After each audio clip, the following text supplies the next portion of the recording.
साईं बाबा को मैं बचपन से जानती थी, लेकिन बहुत ज्यादा विश्वास नहीं करती थी मैं उनके ऊपर। अगले दिन जब मैं सुबह उठी तो सबसे पहले मैंने ये गूगल किया, हु इज आर्कएंजल माइकल। तो मुझे कैसे यकीन हो गया कि स्पिरिट गाइड्स रियली होते हैं और कैसे मुझे उनका स्पेसिफिक नाम पता चला, ये मैं आज आपसे शेयर करती हूँ।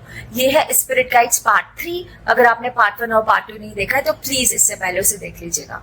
तो मेरे साथ कुछ ऐसा रहा कि 10-12 साल पहले से ही, बल्कि शायद 15 ईयर्स, मुझे स्पिरिचुअलिटी में बहुत इंटरेस्ट आना शुरू हुआ और मैंने बहुत सारी बुक्स पढ़ना शुरू किया, बहुत सारे वीडियोस देखना शुरू किया। मेरे दिमाग में जो भी क्वेश्चन आता था वो क्वेश्चन मैं उठाती थी और उस पर रिसर्च करना शुरू कर देती थी। कुछ 4-5 साल पहले मुझे ऐसा लगने लगा कि जैसे मेरे को मेटाफिजिकल चीजों के बारे में जानना है, और धीरे धीरे धीरे करते करते मैं पास्ट लाइफ रिग्रेशन की नॉलेज तक आ गई।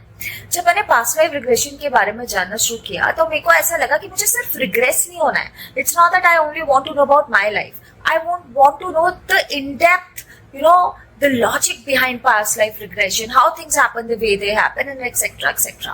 तो मैंने डिसाइड किया कि मैं एक PLR थेरेपिस्ट की ट्रेनिंग लूंगी, यानी कि पास्ट लाइफ रिग्रेशन थेरेपिस्ट की ट्रेनिंग। उस ट्रेनिंग में सबसे पहला PLR एक्सपीरियंस हमको ग्रुप सेटअप में कराया गया। मतलब हम 5-6 लोगों का बैच था और हमें पास्ट लाइफ दिखाई गई।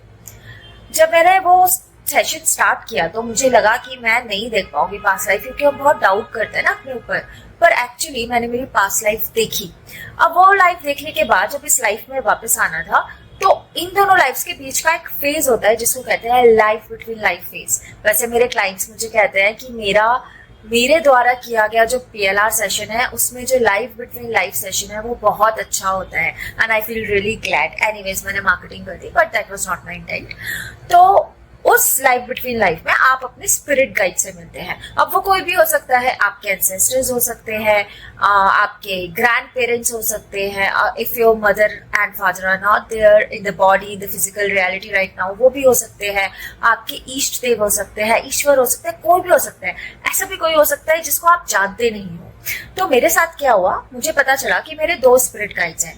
पहला तो साईं बाबा। साईं बाबा को मैं बचपन से जानती थी, लेकिन बहुत ज्यादा विश्वास नहीं करती थी मैं उनके ऊपर। पर उस सेशन के बाद मुझे उन पर बहुत ज्यादा विश्वास होना शुरू हुआ। दूसरा नाम जो मुझे पता चला वो था आर्कएंजल माइकल। अब ये नाम मैंने कभी भी नहीं सुना था। एनीवेज, सेशन खत्म हो गया।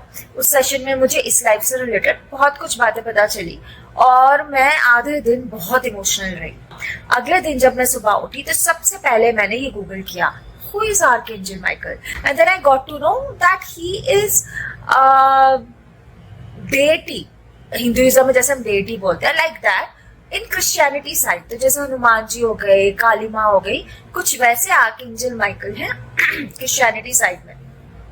तब मुझे यकीन हुआ कि एक सेशन में अगर मुझे ऐसी इंफॉर्मेशन मिल रही है जो मैं कॉन्शियसली कभी नहीं जानती थी तो कुछ तो बात होगी।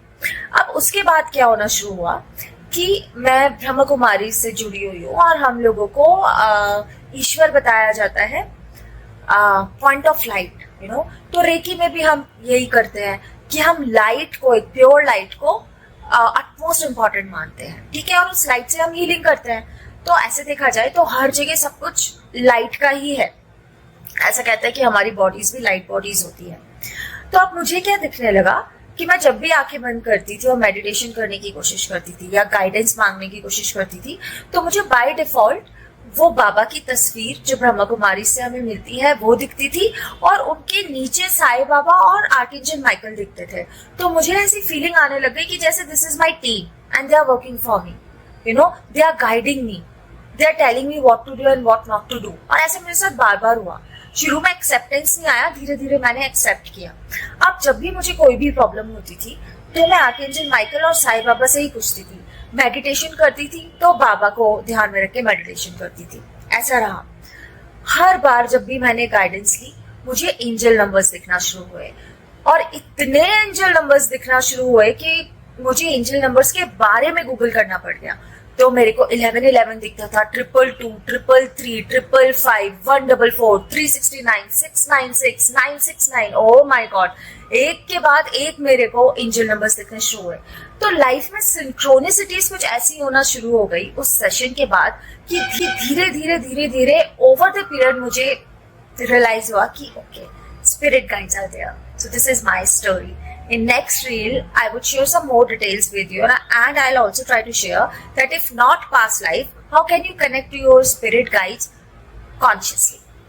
Till then, bye bye, take care.